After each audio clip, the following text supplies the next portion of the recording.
안녕하세요. 반갑습니다. 개념형사관에서 수학 가르치고 있는 김부식 강사입니다. 엊그제 끝난 숙명여고 중간고사에 대한 이야기와 기말고사 대비 고1 숙명여고반 안내를 위한 영상입니다. 먼저 제 소개를 간단히 할까 합니다. 저는 경기과학고와 서울대를 졸업했고 현재 개념형사관에서 고1, 고2, 고3 숙명여고 학생들 가르치고 있습니다. 이름만 보면 국사 가르치기 딱 좋을 것 같은데 사실 제가 어릴 때부터 수학을 많이 좋아했고 그 다음에 또 잘했던 사람이라 수학을 가르치고 있습니다. 제 얘기는 이 정도 하고 본격적으로 이야기를 해볼까 합니다. 먼저 이번 중간고사에 대한 이야기입니다. 숙명여고 수학할 때 빠질 수 없는 부분이 바로 프린트입니다. 적으면 3문제, 많으면 5문제까지도 연계되어 나오는데 이번 시험에는 연계가 좀 저조한 것 같습니다. 구체적으로 한번 보겠습니다. 11번 문제입니다. 이 문제는 전형적인 프린트 문제입니다. 왜냐하면 모양이 똑같아요. 그리고 심지어 풀이까지도 비슷합니다. 그래서 이 문제는 확실히 프린트 문제라고 할 수 있습니다. 15번 문제입니다. 15번 문제는 사실 조금 차이는 있지만 풀이의 유사성이 꽤 있습니다. 가나 조건도 비슷하고 다만 이제 기역, 니은, 디귿 문제에서 그냥 구하는 문제로 바뀌었다는 거, 그 다음에 그 기역, 니은, 디귿 중에서 디귿을 활용한 문제라고 생각할 수 있습니다.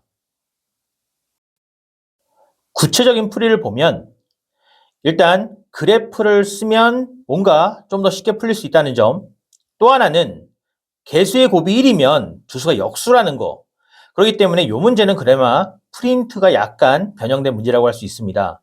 그래서 이번 시험에서 11번과 15번이 프린트와 가장 유사한 문제라고 할 수 있습니다. 그 이외에는 억지로 우긴다면 뭐 더 많이 만들어낼 수 있겠지만 이번 시험은 그래도 프린트가 그렇게 많이 영향을 미친 시험은 아니라고 할 수 있습니다. 그렇다면 더 이상 프린트가 덜 중요한 것인가? 절대 그렇지 않습니다. 왜냐하면 프린트 자체가 수평교 기출 중에서도 괜찮은 문제들로 구성되어 있기 때문에 무조건 공부하면 좋은 문제들입니다. 프린트에서 나오면 좋고 안 나오더라도 어차피 공부할 만한 좋은 문제들이라서 프린트는 앞으로도 열심히 공부하는 게 맞습니다. 다음은 난이도에 대한 부분을 보겠습니다. 전형적인 숙명여고 난이도 문제입니다.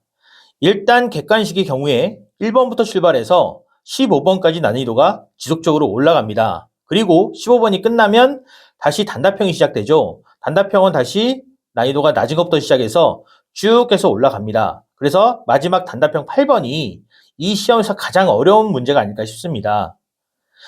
문제들 보면 14번, 15번, 19번, 21번, 22번, 23번 이렇게 6개가 학생들이 조금 어렵게 느꼈을 문제들 같습니다.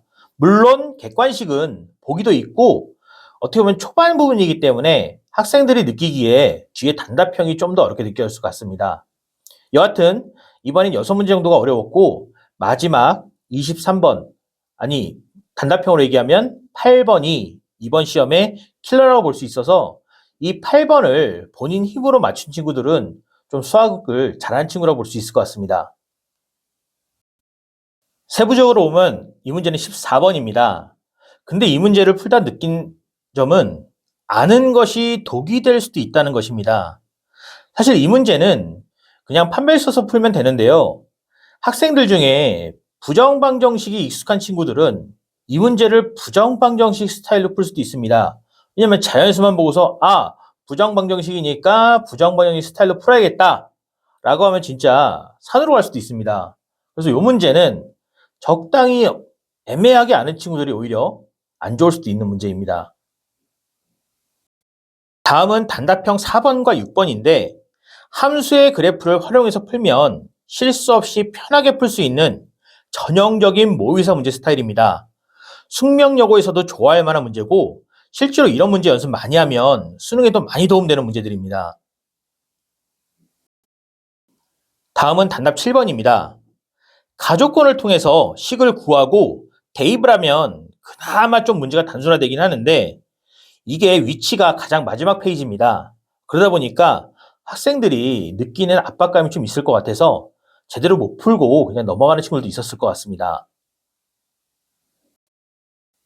마지막 8번입니다. 단답 8번은 킬러라고 볼 수 있습니다. 마지막 위치인 점에서 학생들이 압박을 받을 것 같고 또 이 문제 파악이 그렇게 쉽진 않습니다. 다만 조건을 좀 끊어서 읽고 그다음에 순차적으로 해결해 나가고 그래프까지 만약 그릴 수 있다면 그러면 의외로 할 만한 문제입니다. 경우도 두 가지나 나오는데 실제로 하나만 하다 보면 다른 게 모수인 게 나와서 자동으로 풀 수 있는 문제입니다. 물론 이렇게 말하는 건 쉽지만 사실 난이도는 꽤 높은 편입니다. 그래서 이 문제가 킬러라서 아까도 얘기했듯이 이 문제 맞춘 친구들은 수학 좀 하는 친구라고 할 수 있을 것 같습니다. 결론적으로 이번 시험은 작년이나 그전과 비교했을 때 전체적인 틀이 크게 벗어난 것 같지는 않습니다. 일단 숙명시험의 특징, 풀이를 알면 대부분 쉬운데 사실 그 풀이가 그렇게 잘 보이진 않습니다. 그리고 또 문제를 봤을 때 좀 깔끔한 것이 평가원 모의사를 보는 느낌입니다. 물론 실제 평가원 모의사처럼 많은 창작들이 이루어지지는 않지만 그동안 나왔던 모의사 표현들을 적절히 사용하여 학생들이 잘 고민하면 해결책을 이끌어낼 수 있게 만들어놨습니다. 기말 시험도 큰 틀은 비슷할 것입니다. 다만 단원들이 연결이 안 되는 옴니버스 구성이라서 좀 학생들이 공부할 때 번거롭긴 할 겁니다. 어느 한쪽에 치우치지 않고 골고루 공부해야 아마 성적에는 잘 연결될 수 있지 않을까 싶습니다. 단원들에 대한 세부 사항은 뒤쪽에 조금 더 구체적으로 다뤄보도록 하겠습니다. 다음은 고1 수명여고반 안내입니다. 일단 개강은 5월 13일 화요일입니다. 평소보다 좀 늦은데 수련회가 잡혀있기 때문입니다. 수련회 전에 개강하는 부분도 생각 안 해본 것은 아닌데 첫 시험 준비하느라 고생 많이 했으니 수련회는 즐겁게 보내고 오길 바라는 부분으로 개강을 좀 늦췄습니다. 물론 대신 과제가 있습니다. 시간은 화목 5시 반부터 10시까지인데 과제와 오답이 마무리돼야 귀가하기 때문에 귀가 시간 학생에 따라 차이가 있을 수 있습니다. 클리닉은 주말에 진행하고 낮 타임, 저녁 타임 두 가지 중에 한 가지 선택해서 오면 됩니다. 클리닉 시간에 개인별 오답 노트와 과제에 대한 복수 테스트가 진행되고 그 이외에 편하게 질문할 수 있는 시간이기 때문에 참석하기를 바랍니다. 추가로 개강까지 시간이 많이 있는 관계로 과제가 나갑니다. 또한 수련회 좀 마지막 연휴 기간에 저희 학원에서 경우에서 특강이 있습니다. 학생들이 경우에서 약하기 때문에 특강을 좀 들어주면 좋을 것 같습니다. 저희 학원 선생님들이 기본적으로 수학을 좀 하는 사람들이라서 다른 학원에서 하지 마시고 저희 학원에서 김경준 쌤이 개강을 합니다. 그래서 김경준 쌤한테 경우에서 특강을 듣고 오면 좀 좋을 것 같습니다.